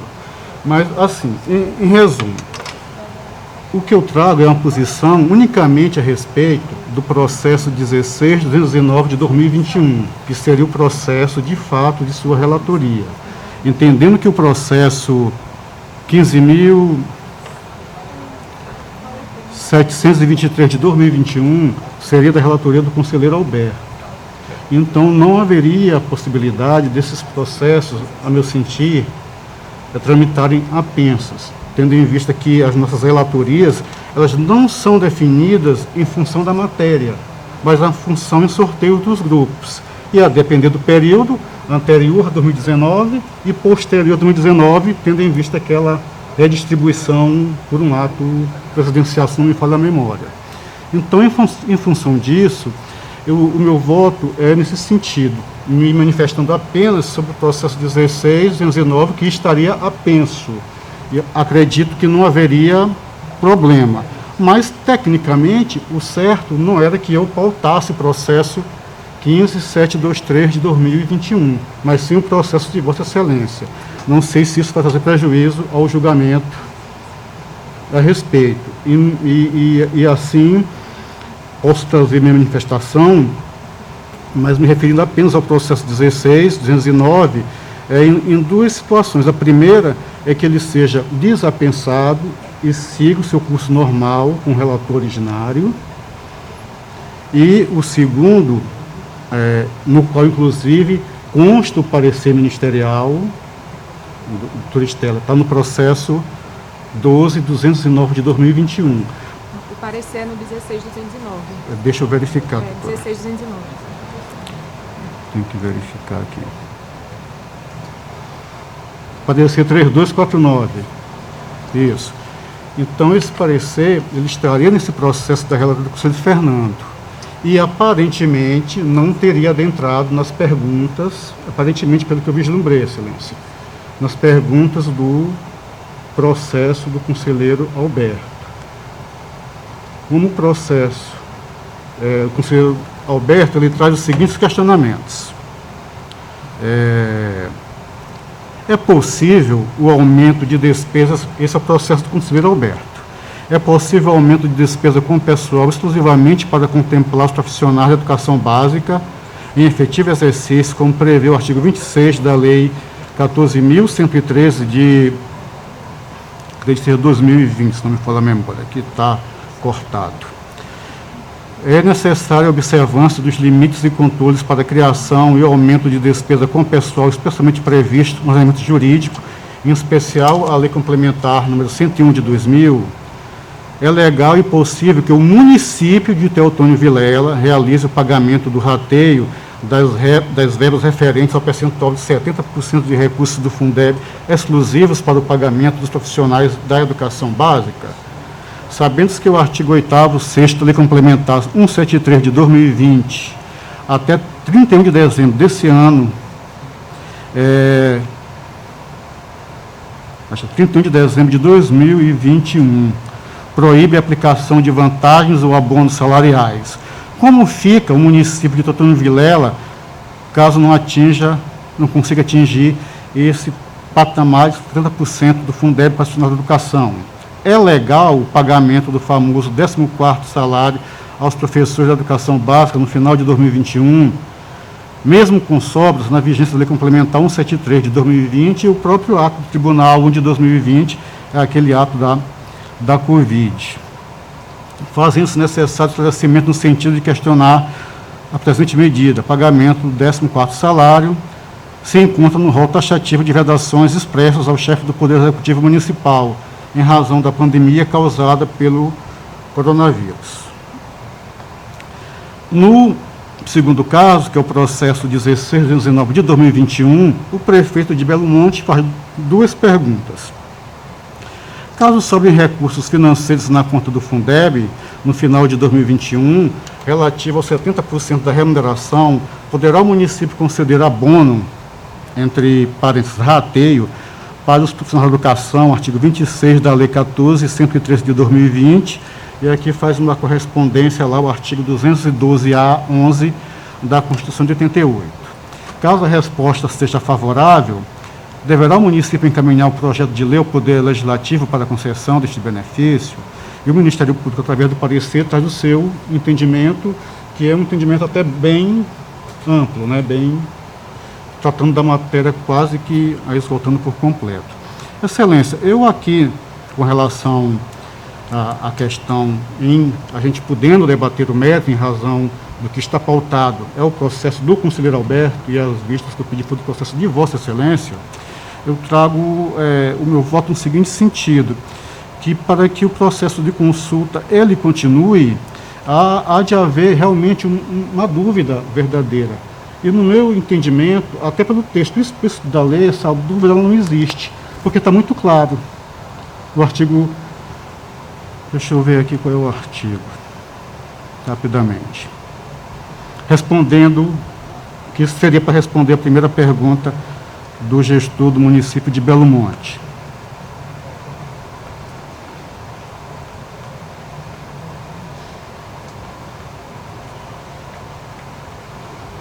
Aqui, que seria o parágrafo 2º do artigo 26 da lei do Fundeb, diz: os recursos oriundos do Fundeb, para atingir o limite de 70% dos recursos anuais totais do fundo destinado ao pagamento, em cada rede de ensino da remuneração dos funcionários da educação básica em efetivo exercício, poderão ser aplicados para reajuste salarial sob a forma de bonificação, abono, aumento de salário, atualização ou correção salarial.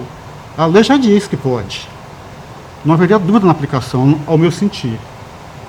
E a segunda parte, se seria necessária a previsão legal, também a Constituição responde, claro, está explícito lá.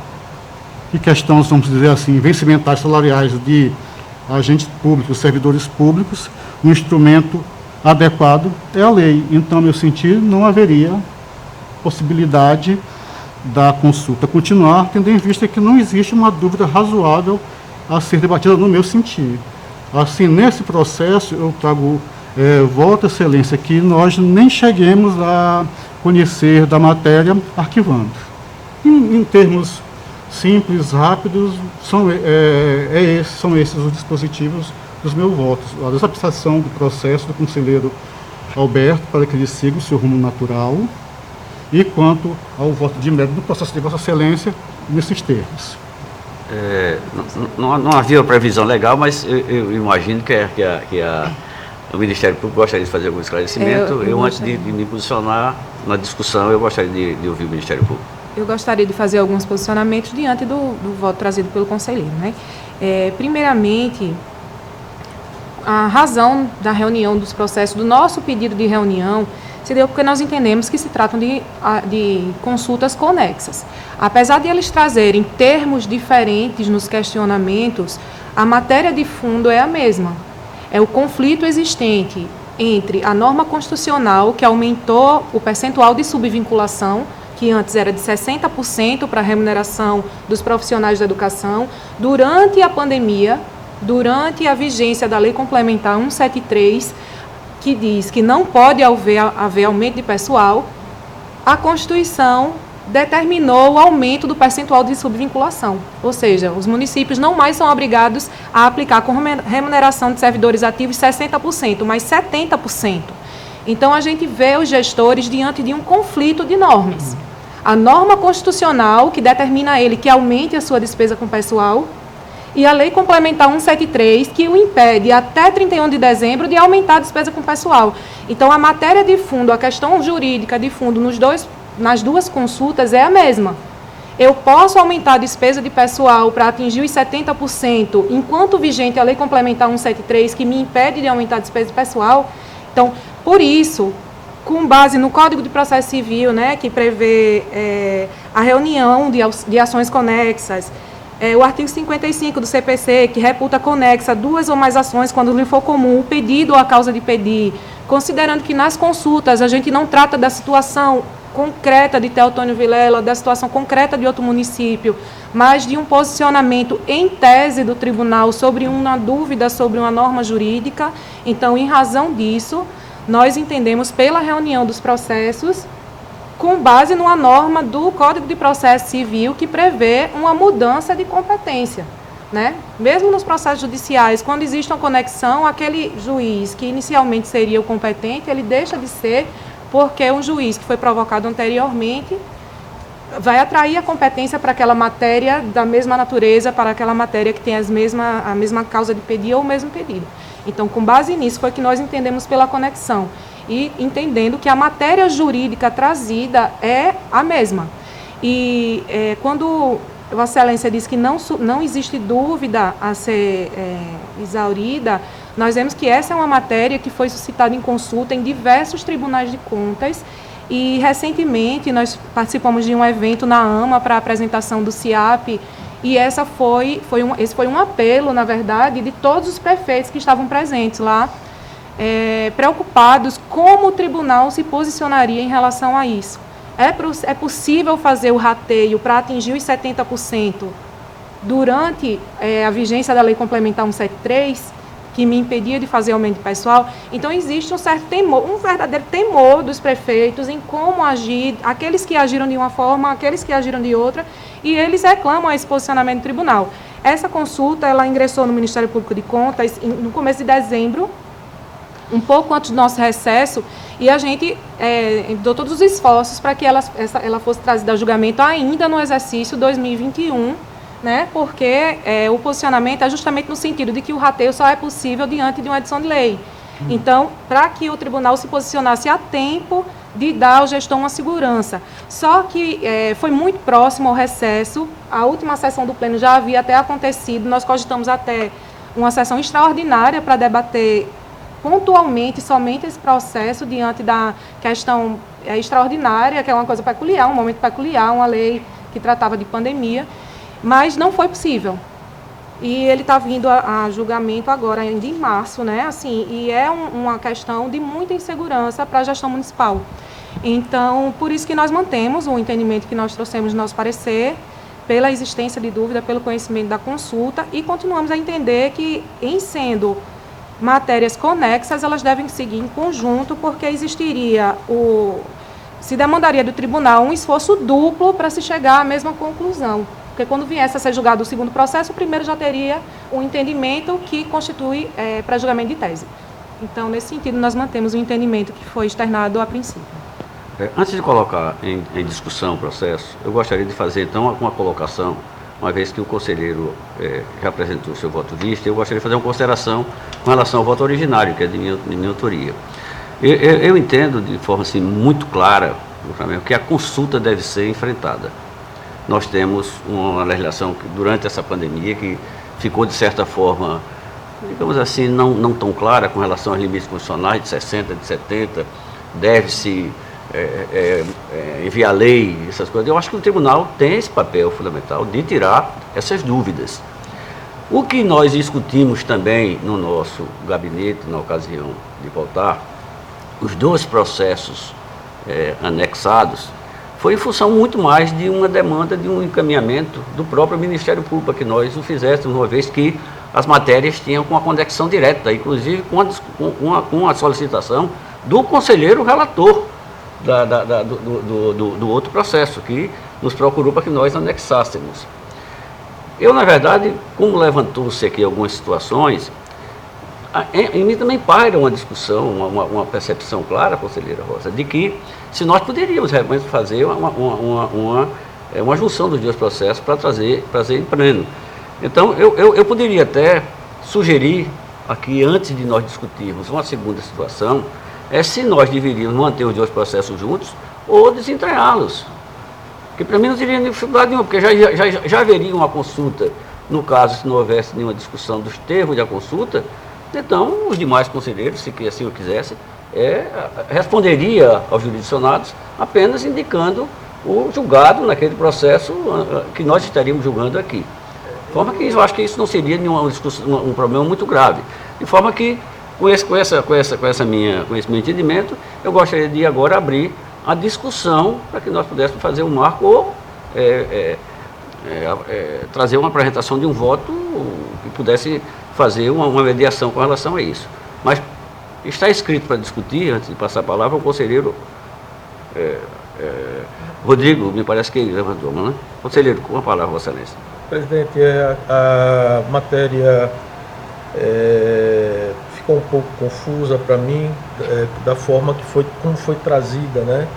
Me parece que esses 2 processos, em um determinado momento, foram anexados. E está sendo trazido apenas um, foi pautado apenas um. Os 2 estão pautados. O senhor, Vossa Excelência, pautou os 2, mas parece que o visor ele só trouxe um. Bem, aí eu não tenho certeza da pauta. Mas como eles 2 estão anexados, né? Mas me parece que ele trouxe voto apenas de um, eu entendi dessa forma. Por isso ficou confuso para mim. Mas, enfim,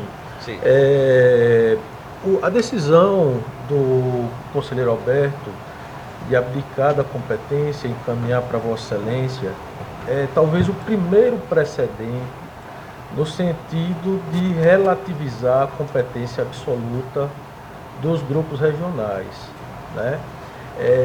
Na essência, ontologicamente, eu acho que a decisão ela é boa, né? E é bom que a gente possa rever a forma como a gente redistribui ou distribui os processos. E talvez o melhor caminho seja começando pelos processos de consulta, que são processos objetivos, que não possuem parte, né? Não possuem, existem interessados, mas não possuem partes processuais com direitos subjetivos e tal.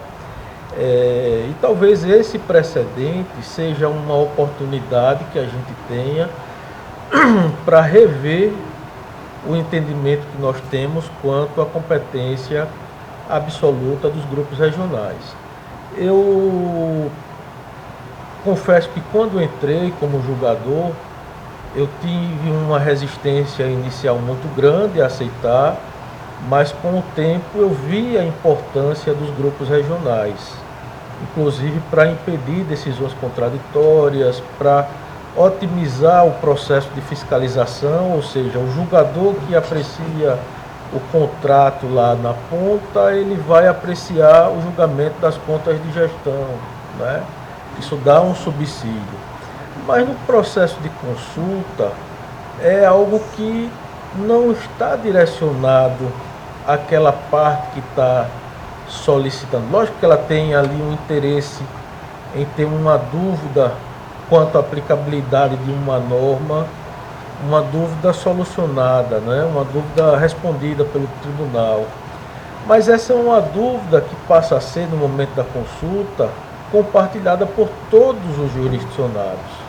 E talvez nesses processos de consulta, e através desse precedente do conselheiro substituto Alberto Pires, a gente tenha, dentro da visão do common law, né, dos precedentes, e diante do esgotamento do modelo tradicional do civil law que a gente tem a oportunidade de rediscutir essa questão, né? E eu confesso que quando foi trazido pelo conselheiro Alberto, eu levantei uma dúvida com relação à possibilidade de trazer mais prejuízos diante de situações particulares de tribunais que não se aplicam ao nosso tribunal, né? Na eventualidade de alguém interessado em simplesmente em prejudicar, travar o julgamento para causar realmente dano, prejuízo para o gestor. Mas a gente não pode pensar dessa forma. A gente tem que pensar dentro de um cenário ideal. Porque se um dia um tribunal tiver uma figura como essa, ela tem que ser extirpada do tribunal. Ela tem que ser expurgada do tribunal.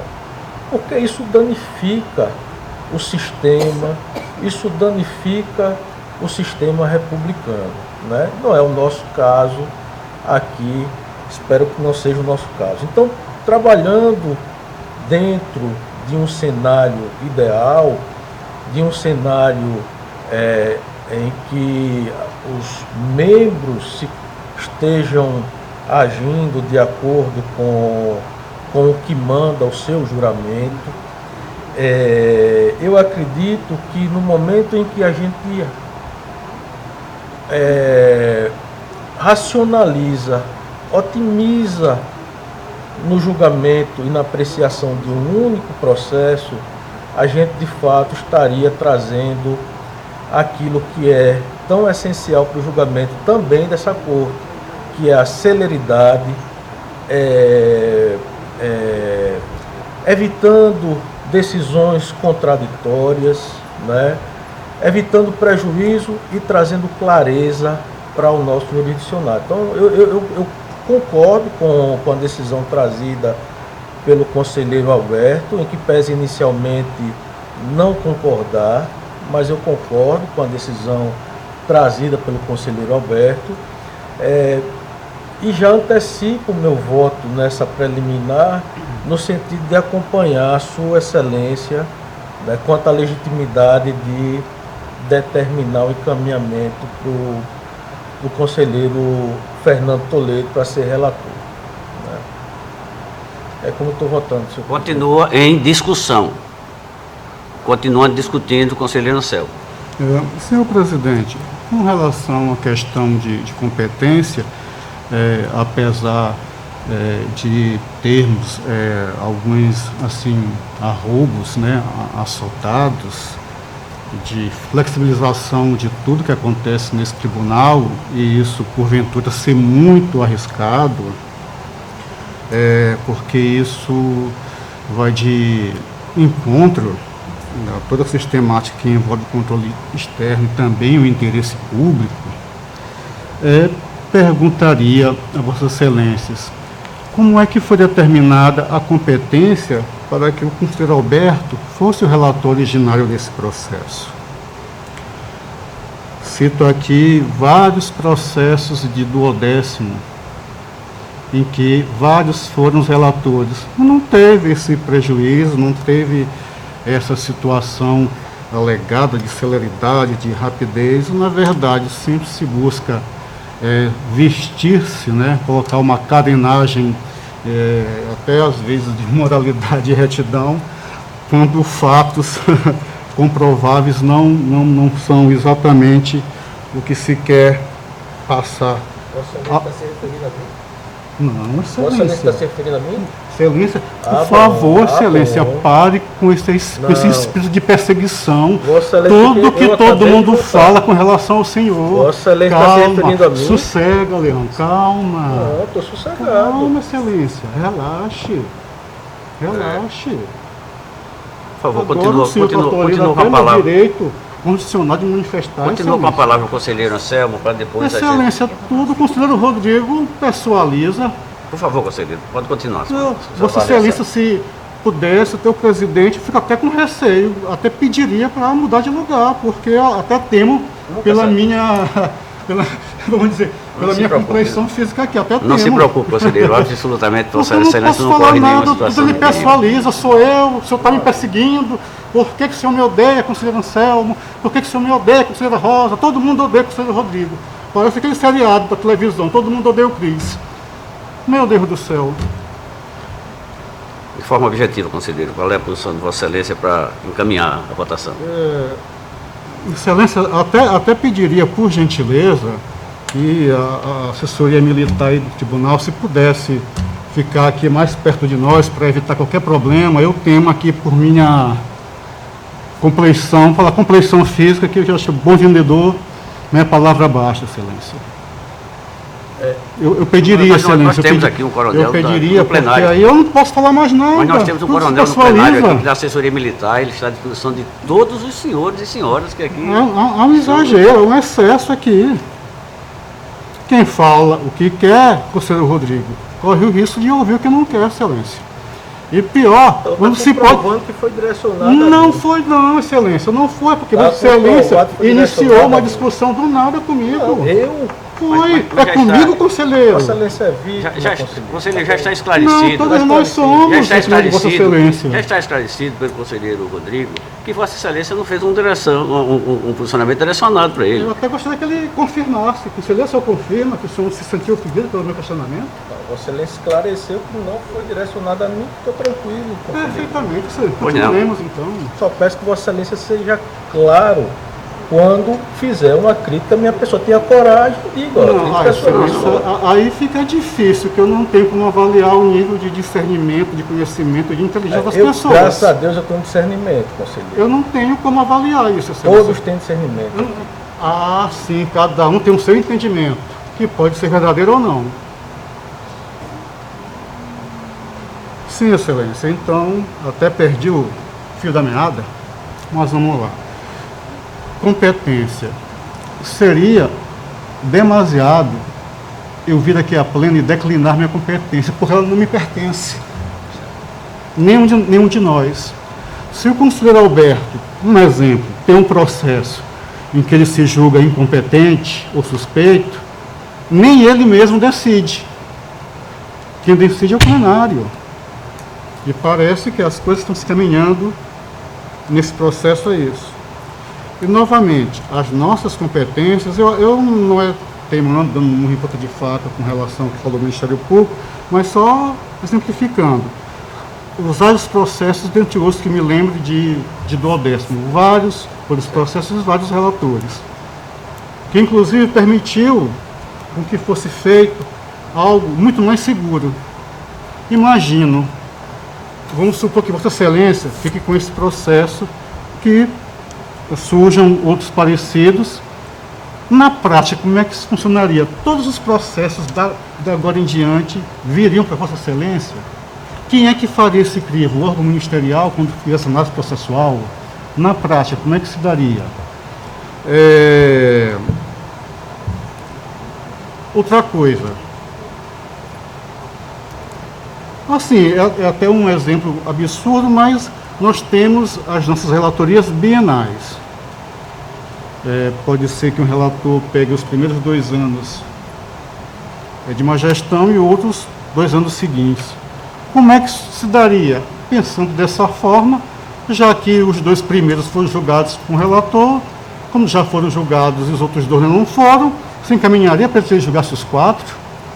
Eu aqui só chamo a atenção que nossa relatoria não se dá questão de matéria, a não ser que isso mude agora. Não, mudando não tem problema. Não teria essa possibilidade, já que as nossas competências são por grupos de relatoria.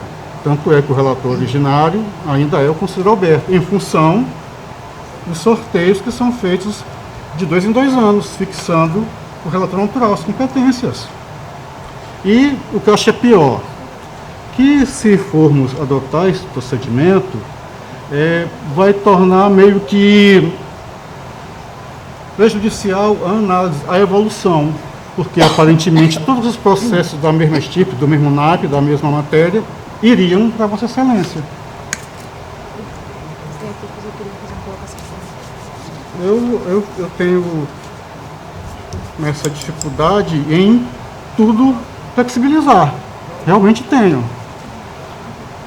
Olha, se tem um voto, tem um procedimento, o senhor Alberto é o relator do processo, ele vendo seu voto, sabendo, em regra, se, pelo menos, respeitado aqui as divergências, se receberia a consulta e daria encaminhamento conforme a consulta do processo, como foi feito nos processos de 12º.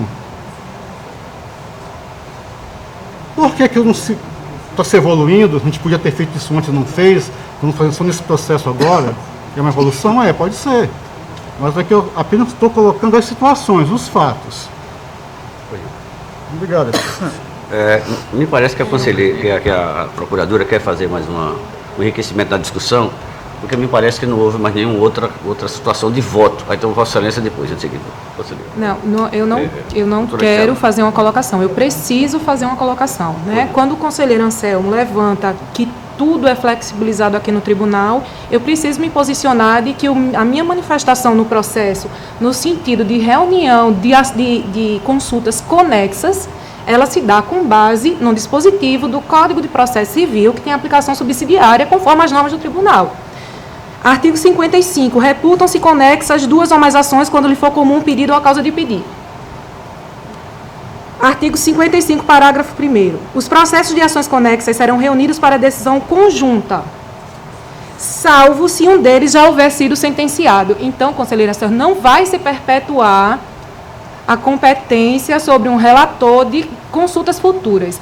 Na questão do 12º, nós tivemos uma evolução da Corte diante de questões adicionais que foram sucessivamente trazidas, dúvidas adicionais. Não haviam consultas formuladas no mesmo tempo e que estivessem ao mesmo tempo pendentes de parecer do Ministério Público.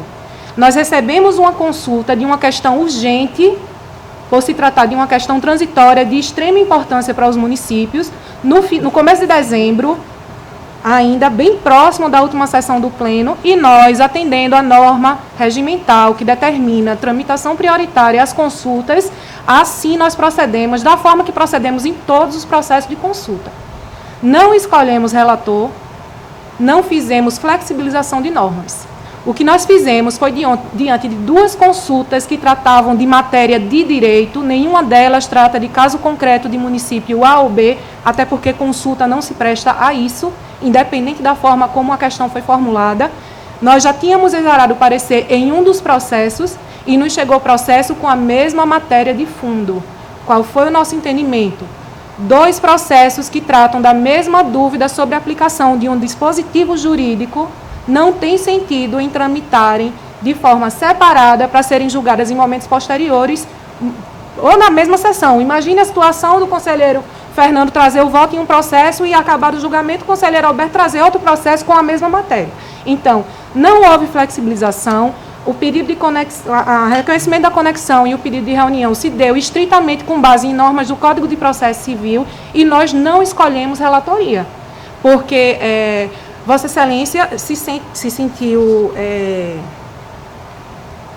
ofendido, né? Eu não estou entrando nesse mérito, até porque eu acho que as coisas têm extrapolado o que deve ser discutido em pleno, mas a partir do momento que Vossa Excelência fala em flexibilização de norma, quando o pedido de reunião dos processos partiu do Ministério Público de Contas, eu tenho a obrigação de colocar aqui quais foram os fundamentos estritamente jurídicos que me levaram a me posicionar dessa forma.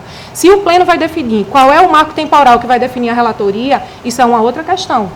É a data de autuação, é a data de distribuição, é a data a que está em estágio mais avançado de instrução, foi esse o critério que eu utilizei. Aquele procedimento que estava em fase mais avançada de instrução, porque me chegou em um momento anterior, não porque eu escolhi fazê-lo primeiro. E isso aí está nos registros do sistema, é indiscutível. O processo me chegou antes, eu fiz. Saindo do processo, me chegou o segundo.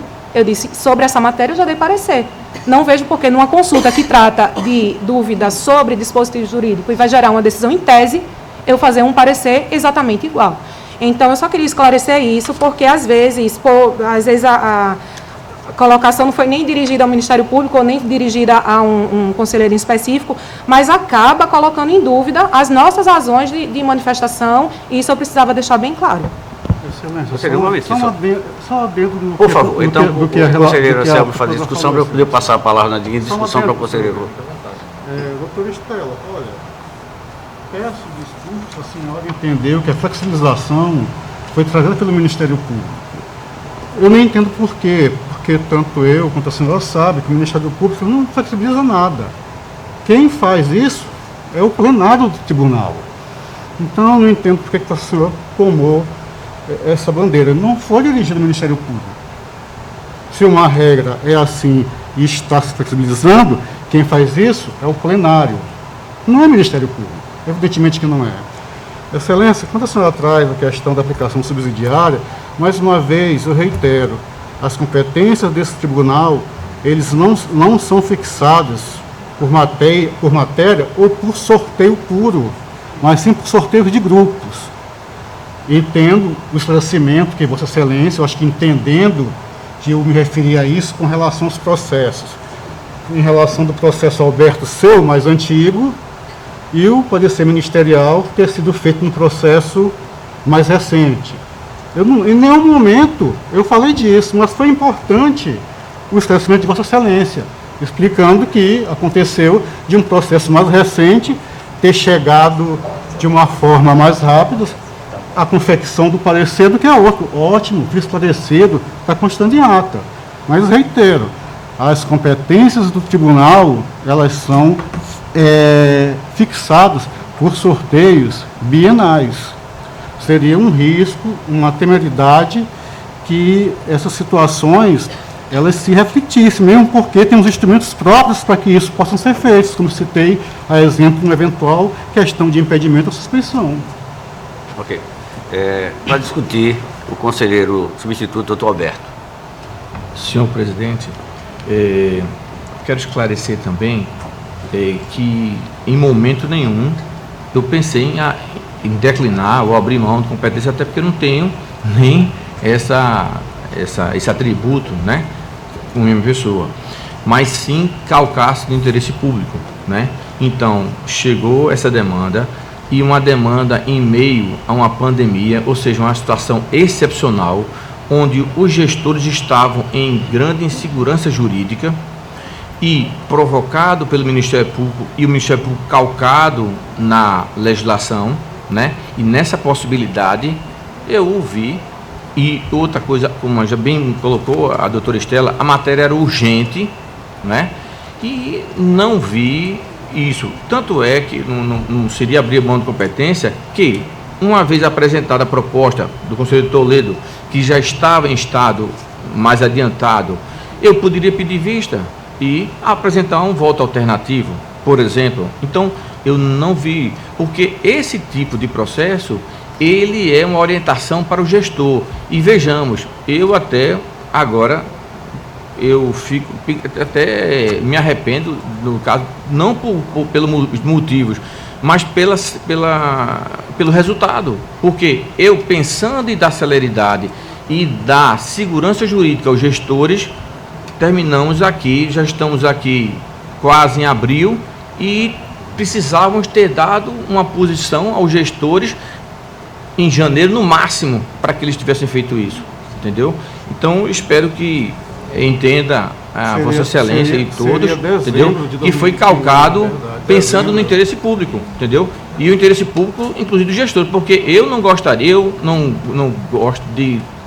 gostaria de que os outros sofressem o que eu, por exemplo, poderia sofrer. Então, um gestor que tem a caneta de forma, né, conotativa falando, e que sobre ele pesa toda uma legislação, todo o entendimento, e poderão sofrer consequências em função desses entendimentos, eu gostaria que não sou eu, o Tribunal de Contas desse uma posição para todos, entendeu? Então foram esses os motivos que me levaram e reitero, não abrir, como não posso, não é que eu não posso abrir uma dessas competências, foi apenas a utilização do instrumento processual possível, né, como bem colocou o Ministério Público, pensando no interesse público, entendeu? Dado a urgência do caso e a possibilidade de um entendimento diferente. Veja, se temos uma questão urgente e ainda sendo dois relatores, havendo uma possibilidade, em tese, de haver divergência, por que então não fazermos então a reunião de conexão, como bem colocou o Deus, por interesse público? Foi por isso que eu fiz. E espero ter esclarecido, conselheiro Anselmo, as motivações. Continua em discussão. Ainda tenho dúvida em termos práticos como é que isso vai se dar de para frente. O que tem agora, o que nós temos posto é o seguinte: nós temos um voto originário, colocado por mim, tem o voto divergente de Vossa Excelência, que é para não responder.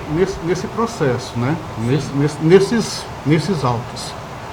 Da agora para frente, situações parecidas em processos de consultas, como é que se dá? Não, o relator terá a possibilidade, o relator teria a possibilidade de flexibilizar sua competência e encaminhar o seu processo a outro. Mas eu acho que isso não foi apresentado em nenhum outro voto que pudesse discutir essa matéria. Eu acho que nós podíamos fazer, inclusive, solicitar ao presidente uma reunião administrativa para poder tratar esse tema específico. Mas o fato, então, é que, aparentemente, tem uma questão preliminar nos autos, acho até levantada pelo conselheiro Rodrigo.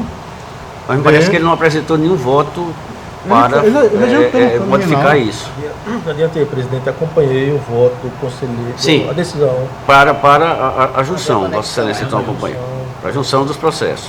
Então não há modificação no voto nosso e nem de Vossa Excelência, né? E como eu trouxe o voto especificamente pelo vistas do processo de Vossa Excelência, que Vossa Excelência como relator originário, questão essa que foi decidida agora, o meu entendimento é o mesmo, porque aparentemente o Ministério Público, no seu parecer, tratou do processo de Vossa Excelência. No parecer do conselheiro Alberto, apenas exarou um despacho para que se fizesse o apensamento, se não me falha a memória. Então, no mérito, eu entendo ainda que a lei e a Constituição, elas são claras, pelas perguntas que foram feitas aqui pelo consulente. Foram duas perguntas. Se ele podia, a lei diz que pode. E qual era o instrumento? A Constituição diz que é a lei. É isso, presidente. Então, bom, nós não podemos ficar aqui. Houve a discussão, houve um encaminhamento, um voto originário, um voto de Vossa Excelência para extinguir. Eu preciso votar o processo. Então, eu vou pedir, como há dois votos, vou pedir pela ordem aqui, a votação individual de cada uma das pessoas. Então, como Vossa Excelência que apresentou, o conselheiro Rodrigo, então, que seria o primeiro voto. Não, eu estou acompanhando Vossa Excelência. Okay. A preliminar, acompanhando a legitimidade da relatoria de Vossa Excelência naquele processo, quanto aos dois processos. Ok. Como é que vota? Vossa Excelência, como é que vota? Da mesma forma, senhor presidente, pela preliminar, da continuação da reunião dos processos e no mérito de acordo com o voto de Vossa Excelência. Como vota a conselheira Rosa? Presidente, eu gostaria de fazer o voto no sentido de que, quando tratar-se de processos de consulta e já em existindo um outro relator que esteja já a tratar do mesmo objeto da consulta, a possibilidade de ser feito o que foi sugerido pelo Ministério Público, ou seja, fazer a junção dos processos por conexão ao primeiro, ou por prevenção, em virtude do primeiro já ter tomado conhecimento, aquele que tomou o primeiro conhecimento, que seja encaminhado a ele, desde que se trate de processos de consulta. Obrigado. Como vota Vossa Excelência, conselheira Maria Cleide? Presidente, ouvindo a conselheira